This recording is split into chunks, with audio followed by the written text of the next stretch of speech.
ಅಧಿಕಾರ ಯಾತ್ರೆ ಮಾಡಿದ್ರು. ಅದು ಮುಗಿಸಿದ ನಂತರ 55 ದಿನಗಳ ಕಾಲ ಆ ಮನುಷ್ಯ ಕಾಣಲೇ ಇಲ್ಲ. ನನಗೆ ಕಾಂಗ್ರೆಸ್ ಕಾರ್ಯಕರ್ತರು ಅಲ್ಲಿ ಸಿಕ್ಕಿದ್ರು, ಕಾಂಗ್ರೆಸ್ ಲೀಡರ್ ಕೂಡ ಸಿಕ್ಕಿದ್ರು, ಒಬ್ರು ಇಂಪಾರ್ಟೆಂಟ್ ಪರ್ಸನ್. ನಾನು ಕೇಳಿದೆ, ನಿಮಗೆ ಡ್ಯಾಮೇಜ್ ಆಗಿಲ್ಲ, ಆ ಟೆಂಪೋ ಉಳಿಸ್ಕೊಳ್ಳೇ ಇಲ್ಲಲ್ಲ, ಆ ಮೊಮೆಂಟಮ್ ಓಟ್ ಅಧಿಕಾರ ಯಾತ್ರ ಜನರ ಹತ್ರ ಮಾತಾಡ್ಬೇಕಾದ್ರೆ ಅದು ಮಾತಾಡ್ತಾನೆ ಇಲ್ಲ, ಜನ ಬೇರೆ ವಿಷಯ ಮಾತಾಡ್ತಾ ಇದ್ದಾರೆ. ಯಾಕೆ ನಿಮಗೆ ಅದು ಹಿನ್ನಡೆ? ಅವ್ರು ಒಪ್ಕೊಂಡ್ರು, ಅದನ್ನ ಹಿನ್ನಡೆ ಆಯ್ತು. ಆ 55 ದಿನದಲ್ಲಿ ಪ್ರತಿ 10 ದಿನಕ್ಕೊಮ್ಮೆ ಆದ್ರೂ ರಾಹುಲ್ ಗಾಂಧಿ ಬರ್ತಿದ್ರೆ ನಮಗೆ ಆ ಟೆಂಪೋ ಉಳ್ಕೊಂಡು. ಚುನಾವಣೆ ಹತ್ರದಲ್ಲಿ ಬಂದು ಹರಿಯಾಣದಲ್ಲಿ ಓಟ್ ಚೋರಿ ಆಗಿದೆ ಅನ್ನೋದು ಬಹಳ ದೊಡ್ಡ ಪ್ರಮಾಣದಲ್ಲಿ ಸದ್ದಾಯ್ತು. ಈ ವ್ಯಾಕ್ಯೂಮ್ ಅನ್ನ ಅಲ್ಲಿ ಫುಲ್ಫಿಲ್ ಮಾಡೋ ಪ್ರಯತ್ನ ಆಯ್ತು. ಹೀಗೂ ರಾಹುಲ್ ಗಾಂಧಿ ಅವರು ಕ್ಯಾಂಪೇನ್ ಅನ್ನ ಕಿಕ್ ಸ್ಟಾರ್ಟ್ ಮಾಡಿ he left it for Mahagathbandhan, he left it for Tejashwi to take it forward. Basically ಬಹಳ ಸ್ಪಷ್ಟವಾಗಿ ಬಹಳ ಕ್ಲಿಯರ್ ಆಗಿ ತೇಜಸ್ವಿ ಯಾದವ್ ಮುಖ್ಯಮಂತ್ರಿ ರಾಹುಲ್ ಗಾಂಧಿ ಬಂದ್ರೆ ಈಸ್ ಓವರ್ ಪವರಿಂಗ್ ಅಂತ ಹೇಳ್ತೀವಿ, ಓವರ್ ಸೀಡಿಂಗ್ ಅಂತ ಹೇಳ್ತೀವಿ. ರಾಹುಲ್ ಗಾಂಧಿ ಹೇಳೋದಕ್ಕೆ ವ್ಯತ್ಯಾಸ ಇಲ್ಲ, ಬರ್ಲಿಲ್ಲ ಅಂತ ಹೇಳ್ತೀವಿ. ಅಶೋಕ್ ಗೆಹ್ಲೋಟ್ ಹೇಳೋದಕ್ಕೆ ರಾಹುಲ್ ಗಾಂಧಿ ಹೇಳೋದಕ್ಕೆ ವ್ಯತ್ಯಾಸ ಇಲ್ಲ. ಸರಿ, ನಿತೀಶ್ ಅವರು ಮುಖ್ಯಮಂತ್ರಿ ಆಗ್ತಾರೆ ಅನ್ನೋದನ್ನ ಎಷ್ಟು ಗಟ್ಟಿ ಧ್ವನಿಯಲ್ಲಿ ರ್ಯಾಲಿ ಸಂದರ್ಭದಲ್ಲಿ ಮೋದಿ ಅವರಾಗ್ಲಿ ಅಮಿತ್ ಶಾ ಅವರಾಗ್ಲಿ ಹೇಳಿದ್ರು, ಅದನ್ನು ಹೇಳಬೇಕು. ಮೋದಿ ಮತ್ತೆ ಅಮಿತ್ ಶಾ ಕೂಡ ಹಿಂದೇಟ್ ಹಾಕಿದ್ದಾರೆ ಹೇಳಲಿಕ್ಕೆ, ಮತ್ತೆ ಅದನ್ನು ಹೇಳಬೇಕು. ಅಮಿತ್ ಶಾ ಅವರು ಒಂದು ನ್ಯಾಷನಲ್ ಸೆಂಟರ್ ಅಲ್ಲಿ ಅವ್ರ ಸರ್ಕಾರ ಉಳಿಸ್ಕೋಬೇಕು ಅನ್ನೋದು ಅನಿಸ್ತು. ಅವತ್ತಿನ ದಿನ ಅವರು ಹೊರಗಡೆ ಬಂದ್ರೆ ಹೊರತು ಅಲ್ಲಿ ತನಕ ಅವರು ಈಗ ನ್ಯಾಷನಲ್ ಒಂದು ಖಾಸಗಿ ಹಿಂದಿ ಚಾನೆಲ್ ನಲ್ಲಿ ಅಮಿತ್ ಶಾ ಅವರು ಇಂಟರ್ವ್ಯೂ ಕೊಡ್ತಾ ಹೇಳಿದ್ರು, ನಿತೀಶ್ ಕುಮಾರ್ ಅವರು ಈಗ ನಾಯಕರಾಗಿದ್ದಾರೆ, ಆದ್ರೆ ಚುನಾವಣೆ ಗೆದ್ದ ನಂತರ ಯಾರು ಮುಖ್ಯಮಂತ್ರಿ ಆಗ್ತಾರೋ ಅನ್ನೋದನ್ನ ಡಿಸೈಡ್ ಮಾಡೋದು ಶಾಸಕಾಂಗ ಸಭೆಯಲ್ಲಿ ಡಿಸೈಡ್ ಆಗುತ್ತೆ ಅಂತ ಹೇಳಿದ್ರು. ಅಂದ್ರೆ ನಿತೀಶ್ ಕುಮಾರ್ ಮುಖ್ಯಮಂತ್ರಿ ಅಲ್ವಾ ಅನ್ನೋದು ಚರ್ಚೆ ಜೋರಾಯಿತು. JDU ಅವರು ಬಹಳ ಸಿಟ್ಟಾದ್ರು, ಮೆಸೇಜ್ ಹೋಯ್ತು ಡೆಲ್ಲಿಗೆ. ಮತ್ತೆ ಕೆಲವೇ ದಿನದಲ್ಲಿ ರಾಜ್ಯ ಬಿಜೆಪಿ ಘಟಕದ ನಾಯಕರು ರಾಗ ಬದಲಿಸಿದ್ರು. ಇಲ್ಲ ಧರ್ಮೇಂದ್ರ ಪ್ರಧಾನ್ ಅವರು ಕೂಡ ಓಪನ್ ಆಗಿ ಅನೌನ್ಸ್ ಮಾಡಿ ನಿತೀಶ್ ಕುಮಾರ್ ಅವರ ನಾಯಕತ್ವ ಇರುತ್ತೆ ಅಂತ ಹೇಳಿ. ಯಾಕಂದ್ರೆ ಅಲ್ಲಿ ಡ್ಯಾಮೇಜ್ ಆಗ್ತಿತ್ತು. ಡೆಲ್ಲಿಯಲ್ಲಿ 12 ಸೀಟ್ಸ್, ಲೋಕಸಭೆಯಲ್ಲಿ 293. ಅಧಿಕಾರ ಹಿಡಿಯೋ ಮುಂಚೆ ಒಂದು ನಿಮಿಷ ನಾನು ಕಂಪ್ಲೀಟ್ ಮಾಡ್ತೇನೆ, ನೀವು ಮಧ್ಯದಲ್ಲಿ ಹೇಳಬೇಡಿ. ಮೆಸೇಜ್ ಕಳಿಸಲಾಯಿತು ಡೆಲ್ಲಿಗೆ, ಹಾಗಾಗಿ ಅವರು ಬಂದು ಭಯಪಟ್ಟು ಇವತ್ತಿನ ದಿನ ಬಿಜೆಪಿ ಅದು JDU ಇಂದ ಪ್ರೆಷರ್ ಬಂದಿತ್ತು. ನಾನು ಕಾಂಗ್ರೆಸ್ ಲೀಡರ್ಶಿಪ್ ಅನೌನ್ಸ್ ಮಾಡೋದ್ರಲ್ಲಿ ಕಾಂಗ್ರೆಸ್ ಕೂಡ ಹಿಂದೇಟ್ ಹಾಕಿದೆ, ಬಿಜೆಪಿ ಕೂಡ ಹಿಂದೇಟ್ ಹಾಕಿದೆ ನಿತೀಶ್ ಕುಮಾರ್ ಅವರ ನಿತೀಶ್ ಕುಮಾರ್. ಆದ್ರೆ ಮತ್ತೆ ರಾಗ ಬದಲಿಸಿದ್ರು. ಧರ್ಮೇಂದ್ರ ಪ್ರಧಾನ್ ಇರ್ಬೋದು, ಸಾಮ್ರಾಟ್ ಚೌಧರಿ ಇರ್ಬೋದು, ಎಲ್ಲರೂ ಕೂಡ ನಿತೀಶ್ ಕುಮಾರ್ ಅವರೇ ಮುಖ್ಯಮಂತ್ರಿ ಆಗಿರ್ತಾರೆ, ಅದ್ರ ಬಗ್ಗೆ ಯಾವುದೇ ಅನುಮಾನ ಬೇಡ ಅನ್ನೋ ಒಂದು ಕ್ಯಾಂಪೇನ್ ಅನ್ನು ಮಾಡಿದ್ರು. ಆದ್ರೆ ಕಾಂಗ್ರೆಸ್ ವಿಷಯದಲ್ಲಿ ಅಲ್ಲ, ಈ ಮಹಾಗಠಬಂಧನ್ ವಿಷಯದಲ್ಲಿ ಹಾಗೆ ಆಗಲಿಲ್ಲ ಅಂತ ರಾಹುಲ್ ಗಾಂಧಿ ಅವರಿಗೆ ಹೇಳಲಿಕ್ಕೆ ಏನು ಸಮಸ್ಯೆ ಆಯ್ತು ಅನ್ನೋದಷ್ಟೇ ನನ್ನ ಪ್ರಶ್ನೆ. ಈಗ ಇನ್ನೊಂದು ರವೀಂದ್ರ ರೇಷ್ಮೆ ಅವ್ರಿಗೆ ಒಂದು ಪ್ರಶ್ನೆ. ಈಗ RJD ಕಾಂಗ್ರೆಸ್ ಪಾರ್ಟಿಯ ಸಂಘವೇ ಮುಳುವಾಗ್ತಾ ಇದೆಯಾ? ಯಾಕಂದ್ರೆ ನಾವು ಹಳೆಯ ಎಲ್ಲಾ ಡಿಸಿಷನ್ ನೋಡಿದಾಗ್ಲೂ ಕೂಡ RJD ಸಿಂಗಲ್ ಲಾರ್ಜೆಸ್ಟ್ ಪಾರ್ಟಿ ಇದೆ. ಕಾಂಗ್ರೆಸ್ ಜೊತೆಗೆ ಸಂಘ ಬಯಸಿ ಅಥವಾ ಕಾಂಗ್ರೆಸ್ ನ ಸೇರಿಸಿಕೊಂಡು ಅವರು ಮಗ್ಗಲು ಮುಳ್ಳಾಗಿ ಆಗ್ತಾ ಇದೆಯಾ ಕಾಂಗ್ರೆಸ್? ಏನಾಗ್ತದೆ, RJDಗೆ ತನ್ನದೇ ಆದ ಒಂದು ಕಮಿಟೆಡ್ ವೋಟರ್ ಬೇಸ್ ಇದೆ. ಅವ್ರಿಗೆ 17% ಯಾದವ್ ಓಟು, ಸುಮಾರು 20% ಹತ್ರ ಮುಸ್ಲಿಂ ಓಟು ಕನ್ಸಾಲಿಡೇಟೆಡ್ ಅವ್ರಿಗಿದೆ. ಮುಸಲ್ಮಾನರಿಗೆ ಸ್ವಲ್ಪ ಸೀಮಾಂಚಲ್ ಪ್ರದೇಶದಲ್ಲಿ AIMS ಅಸಾದುದ್ದೀನ್ ಓವೈಸಿಯಲ್ಲಿ ಕೈ ಹಾಕಿರೋದ್ರಿಂದ ಸ್ವಲ್ಪ ಮುಸ್ಲಿಂ ವೋಟ್ಸು ಡಿವೈಡ್ ಆಗ್ಬೋದು ಅಂತ. ಆದರೆ ಕಾಂಗ್ರೆಸ್ಗೆ ತನ್ನದೇ ಆದ ಕಮಿಟೆಡ್ ವೋಟರ್ಸ್ ಅಂತ ಯಾರೂ ಇಲ್ಲ ಅಲ್ಲಿ. ನಾನು ಹೇಳಿದ್ನಲ್ಲ, ಪ್ರಾದೇಶಿಕ ನಾಯಕತ್ವವನ್ನು ಎಲ್ಲೆಲ್ಲಿ ದಮನ ಮಾಡಿದಾರೋ ಅಲ್ಲಿ ಕಾಂಗ್ರೆಸ್ ಚೇತರಿಸ್ಕೊಳ್ಳೋದು ಭಾಳ ಕಷ್ಟ ಆಗಿಬಿಡುತ್ತೆ. ಇವತ್ತು ಉತ್ತರ ಪ್ರದೇಶದಲ್ಲಿ ಯಾರು ಕಾಂಗ್ರೆಸ್ ನಾಯಕರು?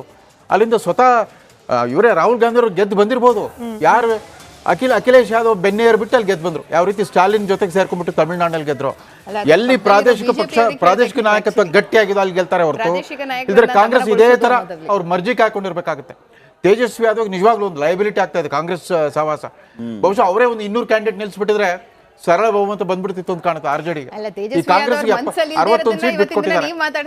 ಅವ್ರು ಕಾಂಗ್ರೆಸ್ ನಿರೀಕ್ಷಿತ ಗೆಲುವು ಪಡೆಯದೇ ಇದ್ರೆ ಅದೇ ದೊಡ್ಡ ಹೊರೆ. ಅದರ ಅರಿವು ತೇಜಸ್ವಿ ಯಾದವ್ ಇದ್ರು ಕೂಡ ಕಾಂಗ್ರೆಸ್ ಜೊತೆಗೆ ಯಾಕೆ ಸಂಘ ಅಂತ ಅವರು ರಾಹುಲ್ ಗಾಂಧಿ ವೋಟ್ ಅಧಿಕಾರ ಯಾತ್ರಾ ಮುಗಿಸ್ಬಿಟ್ಟು ಮೋಟರ್ ಬೈಕ್ ರೈಡ್ ಮುಗಿಸ್ಬಿಟ್ಟು ವೆನೆಜುವೆಲಾಗೆ ಎಲ್ಲ ಹೋಗ್ಬಿಟ್ರಲ್ಲ. ತೇಜಸ್ವಿ ಯಾದವ್ ಅವ್ರ ಬಗ್ಗೆ ತಲೆ ಕೆಡಿಸ್ಕೊಳ್ಳೇ ಇಲ್ಲ. ತನ್ನ ಕ್ಯಾಂಡಿಡೇಟ್ ಸೆಲೆಕ್ಷನ್ ಏನ್ ಮಾಡ್ಬೇಕು ಅದೆಲ್ಲ ಮಾಡ್ಬಿಟ್ಟು ಮುಖ್ಯಮಂತ್ರಿ ಅಭ್ಯರ್ಥಿ ಯಾರದ್ದು ಘೋಷಣೆ ಮಾಡ್ಬಿಟ್ಟು ಅವ್ರ ಪಾಡಿಗೆ ಅವ್ರು ತಮ್ಮ ಯಾತ್ರೆ ಹೊರಡಕ್ ಮುಂಚೆ ಈ ಒಂದು ವ್ಯಾಕ್ಯೂಮ್ ಅಂದ್ರೆ ಸ್ಥಳೀಯ ಮಟ್ಟದ ನಾಯಕತ್ವದ ವ್ಯಾಕ್ಯೂಮ್ ಬಿಜೆಪಿಯಲ್ಲೂ ಕೂಡ ಇದೆ. ರಾಹುಲ್ ಗಾಂಧಿ ಅವರು ಪ್ರತ್ಯಕ್ಷ ಆಗಿದ್ದೆ ಇನ್ನೇನು ಮೊದಲನೇ ಹಂತದ ಮತದಾನ 4 ದಿವಸದಾಗ ಬಂದ್ರು. ಹರಿಯಾಣ ನಾವು ಸ್ಥಳೀಯ ನಾಯಕತ್ವದ ವ್ಯಾಕ್ಯೂಮ್ ಬಗ್ಗೆ ಮಾತನಾಡ್ತಾ ಇದ್ವಿ. ಬಿಜೆಪಿ ಕೂಡ ಇದೆ. ನೀವು ಬೇರೆ ಕಡೆಗಳಲ್ಲಿ ಮಾಡಿದಂತೆ ಹಿಂದುತ್ವದ ಪಾಲಿಟಿಕ್ಸ್ ಅನ್ನ ಬಿಹಾರದಲ್ಲಿ ಮಾಡ್ಲಿಕ್ಕೆ ಸಾಧ್ಯ ಇಲ್ಲ. ಹಾಗಾದ್ರೆ ಬಿಜೆಪಿಯ ನಿಲುವು ಏನು ಅಂತ ಹೇಳಿ ಆಯ್ತು. ಈಗ ನಂಬರ್ಸ್ ಪ್ರಾರಂಭಿಕ ಹಂತದಲ್ಲಿ ಸಿಂಗಲ್ ಲಾರ್ಜೆಸ್ಟ್ ಪಾರ್ಟಿ ಆಗುವತ್ತ ಬರ್ತಿದೆ. ಅದು ಎಟ್ಟಗೇನ್ ಮೋದಿ ಚರಿಷ್ಮಾ ಅಂತ ಹೇಳಿ ಲೋಕಲಿ ವಾಟ್ ನೋಡಿ, ನಾವು ರಾಷ್ಟ್ರವಾದದ ವೋಟ್ ಬ್ಯಾಂಕ್ನ ಡೆವಲಪ್ ಮಾಡ್ಕೊಳ್ತಾ ಇದ್ದೇವೆ ಹೊರತು ಅದು ಹಿಂದುತ್ವ ಅನ್ನೋದಲ್ಲ. ಹಿಂದುತ್ವ ಅಂತಕ್ಕಂಥ ರಾಷ್ಟ್ರವಾದ ಅದರಲ್ಲೇ ನಾವು ಡೆವಲಪ್ ಮಾಡ್ಕೊಳ್ತೀವಿ. ಅಂದರೆ ಬಿಹಾರಲ್ಲೂ ಸಹ ನಮಗೆ ಕನ್ಸಾಲಿಡೇಟೆಡ್ ವೋಟಿಂಗ್ ಆಗುತ್ತೆ. ಜೊತೆಗೆ ನಮ್ಮ ಬಿಹಾರಿಂದ ಹಿಡ್ಕೊಂಡು ಎಲ್ಲ ನಾರ್ತ್ ಈಸ್ಟರ್ನ್ ಸ್ಟೇಟ್ಸಿಂದ ಹಿಡ್ಕೊಂಡು ಕೇರಳ ಓಟ್ ಅಧಿಕಾರ ಯಾತ್ರೆ ಮಾಡಿದ್ರು. ಅದು ಮುಗಿಸಿದ ನಂತರ 55 ದಿನಗಳ ಕಾಲ ಆ ಮನುಷ್ಯ ಕಾಣಲೇ ಇಲ್ಲ. ನನಗೆ ಕಾಂಗ್ರೆಸ್ ಕಾರ್ಯಕರ್ತರು ಅಲ್ಲಿ ಸಿಕ್ಕಿದ್ರು, ಕಾಂಗ್ರೆಸ್ ಲೀಡರ್ ಕೂಡ ಸಿಕ್ಕಿದ್ರು, ಒಬ್ರು ಇಂಪಾರ್ಟೆಂಟ್ ಪರ್ಸನ್. ನಾನು ಕೇಳಿದೆ, ನಿಮಗೆ ಡ್ಯಾಮೇಜ್ ಆಗಿಲ್ಲ, ಆ ಟೆಂಪೋ ಉಳಿಸ್ಕೊಳ್ಳೇ ಇಲ್ಲಲ್ಲ, ಆ ಮೊಮೆಂಟಮ್ ಓಟಾಧಿಕಾರ ಹತ್ರ ಜನರ ಹತ್ರ ಮಾತಾಡ್ಬೇಕಾದ್ರೆ ಅದು ಮಾತಾಡ್ತಾನೆ ಇಲ್ಲ, ಜನ ಬೇರೆ ವಿಷಯ ಮಾತಾಡ್ತಾ ಇದ್ದಾರೆ. ಯಾಕೆ ನಿಮಗೆ ಅದು ಹಿನ್ನಡೆ? ಅವ್ರು ಒಪ್ಕೊಂಡ್ರು, ಅದನ್ನ ಹಿನ್ನಡೆ ಆಯ್ತು. ಆ 55 ದಿನದಲ್ಲಿ ಪ್ರತಿ 10 ದಿನಕ್ಕೊಮ್ಮೆ ಆದ್ರೂ ರಾಹುಲ್ ಗಾಂಧಿ ಬರ್ತಿದ್ರೆ ನಮಗೆ ಆ ಟೆಂಪೋ ಉಳ್ಕೊಂಡು. ಚುನಾವಣೆ ಹತ್ರದಲ್ಲಿ ಬಂದು ಹರಿಯಾಣದಲ್ಲಿ ಓಟ್ ಚೋರಿ ಆಗಿದೆ ಅನ್ನೋದು ಬಹಳ ದೊಡ್ಡ ಪ್ರಮಾಣದಲ್ಲಿ ಸದ್ದಾಯ್ತು. ಈ ವ್ಯಾಕ್ಯೂಮ್ ಅನ್ನ ಅಲ್ಲಿ ಫುಲ್ಫಿಲ್ ಮಾಡೋ ಪ್ರಯತ್ನ ಆಯ್ತು. ಹೀಗೂ ರಾಹುಲ್ ಗಾಂಧಿ ಅವರು ಕ್ಯಾಂಪೇನ್ ಅನ್ನ ಕಿಕ್ ಸ್ಟಾರ್ಟ್ ಮಾಡಿ he left it for Mahagathbandhan, he left it for Tejashwi to take it forward. Basically ಬಹಳ ಸ್ಪಷ್ಟವಾಗಿ ಅಂಡ್ ಬಹಳ ಕ್ಲಿಯರ್ ಆಗಿ ತೇಜಸ್ವಿ ಯಾದವ್ ಮುಖ್ಯಮಂತ್ರಿ ಅಂತ ರಾಹುಲ್ ಗಾಂಧಿ ಬಂದ್ರೆ ಈಸ್ ಓವರ್ ಪವರಿಂಗ್ ಅಂತ ಹೇಳ್ತೀವಿ, ಓವರ್ಸೀಡಿಂಗ್ ಅಂತ ಹೇಳ್ತೀವಿ. ರಾಹುಲ್ ಗಾಂಧಿ ಹೇಳೋದಕ್ಕೆ ವ್ಯತ್ಯಾಸ ಇಲ್ಲ, ಬರ್ಲಿಲ್ಲ ಅಂತ ಹೇಳ್ತೀವಿ. ಅಶೋಕ್ ಗೆಹ್ಲೋಟ್ ಹೇಳೋದಕ್ಕೆ ರಾಹುಲ್ ಗಾಂಧಿ ಹೇಳೋದಕ್ಕೆ ವ್ಯತ್ಯಾಸ ಇಲ್ಲ. ಸರಿ, ನಿತೀಶ್ ಅವರು ಮುಖ್ಯಮಂತ್ರಿ ಆಗ್ತಾರೆ ಅನ್ನೋದನ್ನ ಎಷ್ಟು ಗಟ್ಟಿ ಧ್ವನಿಯಲ್ಲಿ ರ್ಯಾಲಿ ಸಂದರ್ಭದಲ್ಲಿ ಮೋದಿ ಅವರಾಗ್ಲಿ ಅಮಿತ್ ಶಾ ಅವರಾಗ್ಲಿ ಹೇಳಿದ್ರು, ಅದನ್ನು ಹೇಳಬೇಕು. ಮೋದಿ ಮತ್ತೆ ಅಮಿತ್ ಶಾ ಕೂಡ ಹಿಂದೇಟ್ ಹಾಕಿದ್ದಾರೆ ಹೇಳಲಿಕ್ಕೆ. ಮತ್ತೆ ಅದನ್ನು ಹೇಳಬೇಕು. ಅಮಿತ್ ಶಾ ಅವರು ಒಂದು ನ್ಯಾಷನಲ್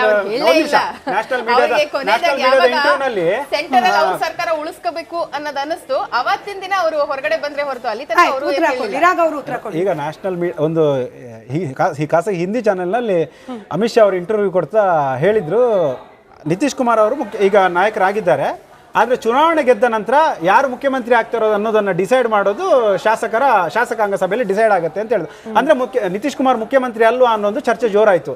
JDU ಅವರು ಬಹಳ ಸಿಟ್ಟಾದ್ರು, ಮೆಸೇಜ್ ಹೋಯ್ತು ಡೆಲ್ಲಿಗೆ.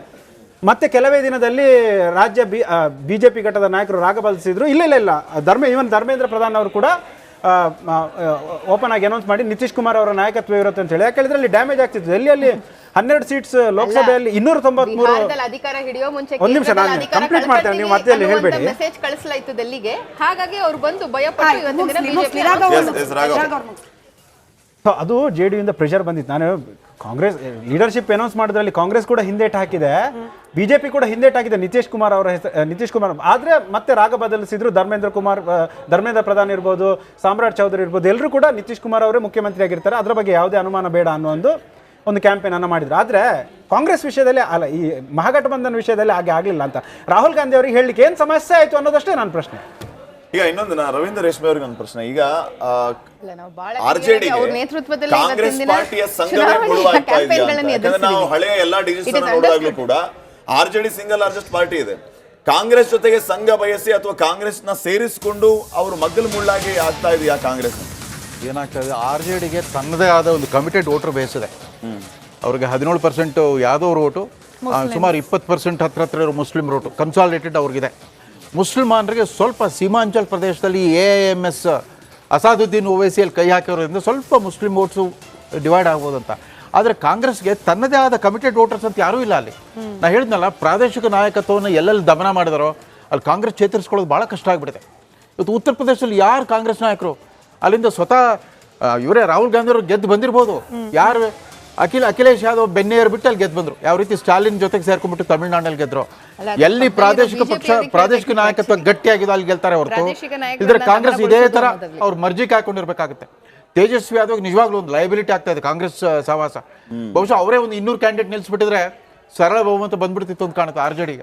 ಈ ಕಾಂಗ್ರೆಸ್ಗೆ 61 ಸೀಟ್ ಬಿಟ್ಕೊಟ್ಟಿದ್ದಾರೆ. ಅವ್ರು ಕಾಂಗ್ರೆಸ್ ನಿರೀಕ್ಷಿತ ಗೆಲುವು ಪಡೆಯದೇ ಇದ್ರೆ ಅದೇ ದೊಡ್ಡ ಹೊರೆ. ಅದರ ಅರಿವು ತೇಜಸ್ವಿ ಯಾದವ್ ಇದ್ರು ಕೂಡ ಕಾಂಗ್ರೆಸ್ ಜೊತೆಗೆ ಯಾಕೆ ಸಂಘ ಅಂತ ಅವರು ರಾಹುಲ್ ಗಾಂಧಿ ವೋಟ್ ಅಧಿಕಾರ ಯಾತ್ರಾ ಮುಗಿಸ್ಬಿಟ್ಟು ಮೋಟರ್ ಬೈಕ್ ರೈಡ್ ಮುಗಿಸ್ಬಿಟ್ಟು ವೆನೆಜುವೆಲಾಗೆ ಎಲ್ಲ ಹೋಗ್ಬಿಟ್ರಲ್ಲ. ತೇಜಸ್ವಿ ಯಾದವ್ ಅವ್ರ ಬಗ್ಗೆ ತಲೆ ಕೆಡಿಸ್ಕೊಳ್ಳೇ ಇಲ್ಲ. ತನ್ನ ಕ್ಯಾಂಡಿಡೇಟ್ ಸೆಲೆಕ್ಷನ್ ಏನ್ ಮಾಡ್ಬೇಕು ಅದೆಲ್ಲ ಮಾಡ್ಬಿಟ್ಟು ಮುಖ್ಯಮಂತ್ರಿ ಅಭ್ಯರ್ಥಿ ಯಾರದ್ದು ಘೋಷಣೆ ಮಾಡ್ಬಿಟ್ಟು ಅವ್ರ ಪಾಡಿಗೆ ಅವ್ರು ತಮ್ಮ ಯಾತ್ರೆ ಹೊರಡಕ್ ಮುಂಚೆ ಈ ಒಂದು ವ್ಯಾಕ್ಯೂಮ್ ಅಂದ್ರೆ ಸ್ಥಳೀಯ ಮಟ್ಟದ ನಾಯಕತ್ವದ ವ್ಯಾಕ್ಯೂಮ್ ಬಿಜೆಪಿಯಲ್ಲೂ ಕೂಡ ಇದೆ. ರಾಹುಲ್ ಗಾಂಧಿ ಅವರು ಪ್ರತ್ಯಕ್ಷ ಆಗಿದ್ದೆ ಇನ್ನೇನು ಮೊದಲನೇ ಹಂತದ ಮತದಾನ 4 ದಿವಸದಾಗ ಬಂದ್ರು. ಹರಿಯಾಣ ನಾವು ಸ್ಥಳೀಯ ನಾಯಕತ್ವದ ವ್ಯಾಕ್ಯೂಮ್ ಬಗ್ಗೆ ಮಾತನಾಡ್ತಾ ಇದ್ವಿ, ಬಿಜೆಪಿ ಕೂಡ ಇದೆ. ನೀವು ಬೇರೆ ಕಡೆಗಳಲ್ಲಿ ಮಾಡಿದಂತೆ ಹಿಂದುತ್ವದ ಪಾಲಿಟಿಕ್ಸ್ ಅನ್ನ ಬಿಹಾರದಲ್ಲಿ ಮಾಡ್ಲಿಕ್ಕೆ ಸಾಧ್ಯ ಇಲ್ಲ. ಹಾಗಾದ್ರೆ ಬಿಜೆಪಿಯ ನಿಲುವು ಏನು ಅಂತ ಹೇಳಿ ಆಯ್ತು. ಈಗ ನಂಬರ್ಸ್ ಪ್ರಾರಂಭಿಕ ಹಂತದಲ್ಲಿ ಸಿಂಗಲ್ ಲಾರ್ಜೆಸ್ಟ್ ಪಾರ್ಟಿ ಆಗುವತ್ತ ಬರ್ತಿದೆ. ಅದು ಎಟ್ಟಗೇನ್ ಮೋದಿ ಚರಿಷ್ಮಾ ಅಂತ ಹೇಳಿ ಲೋಕಲಿ ವಾಟ್ ನೋಡಿ, ನಾವು ರಾಷ್ಟ್ರವಾದದ ವೋಟ್ ಬ್ಯಾಂಕ್ನ ಡೆವಲಪ್ ಮಾಡ್ಕೊಳ್ತಾ ಇದ್ದೇವೆ ಹೊರತು ಅದು ಹಿಂದುತ್ವ ಅನ್ನೋದಲ್ಲ. ಹಿಂದುತ್ವ ಅಂತಕ್ಕಂಥ ರಾಷ್ಟ್ರವಾದ, ಅದರಲ್ಲೇ ನಾವು ಡೆವಲಪ್ ಮಾಡ್ಕೊಳ್ತೀವಿ. ಅಂದರೆ ಬಿಹಾರಲ್ಲೂ ಸಹ ನಮಗೆ ಕನ್ಸಾಲಿಡೇಟೆಡ್ ವೋಟಿಂಗ್ ಆಗುತ್ತೆ. ಜೊತೆಗೆ ನಮ್ಮ ಬಿಹಾರಿಂದ ಹಿಡ್ಕೊಂಡು ಎಲ್ಲ